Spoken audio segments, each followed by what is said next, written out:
السلام علیکم ورحمۃ اللہ وبرکاتہ۔ استقبال ہے آپ کا محمد افضل آفیشیل یوٹیوب چینل پر۔ ناظرین کرام، ایران کے سپریم لیڈر کے جاں بحق ہونے کا اسرائیلی میڈیا کا دعویٰ۔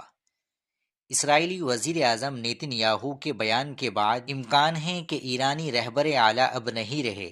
غیر مصدقہ رپورٹ سامنے آئی کہ آیت اللہ خامنئی اسرائیل اور امریکہ کے مشترکہ حملے میں جاں بحق ہو گئے۔ خبر رساں ادارے رائٹرز نے سینئر اسرائیلی حکام کے حوالے سے رپورٹ کیا ہے کہ خامنئی کی موت کی تصدیق ہو چکی ہے، اور اسرائیلی میڈیا رپورٹس میں بھی یہی دعویٰ کیا جا رہا ہے جس کی ایران نے تردید کی ہے۔ ادھر خبر رساں ادارے ایکزیوس نے ایک ذریعے کے حوالے سے دعویٰ کیا ہے کہ امریکہ میں اسرائیل کے سفیر نے امریکی حکام کو اطلاع دی کہ خامنئی ہفتے کی صبح اپنے دفتر کے کمپاؤنڈ پر ہونے والے حملے میں مارے گئے۔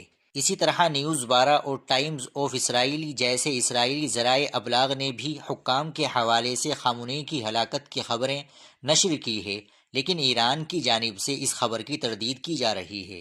ناظرین کرام، یہ بڑی اہم خبر ہے۔ آپ اس خبر کے تعلق سے کیا کہیں گے کمنٹ باکس میں ضرور بتائیں۔ ویڈیو کو لائک اور شیئر بھی ضرور کر دیں۔ ملتے ہیں انشاءاللہ اگلی خبر کے ساتھ۔ السلام علیکم ورحمۃ اللہ وبرکاتہ۔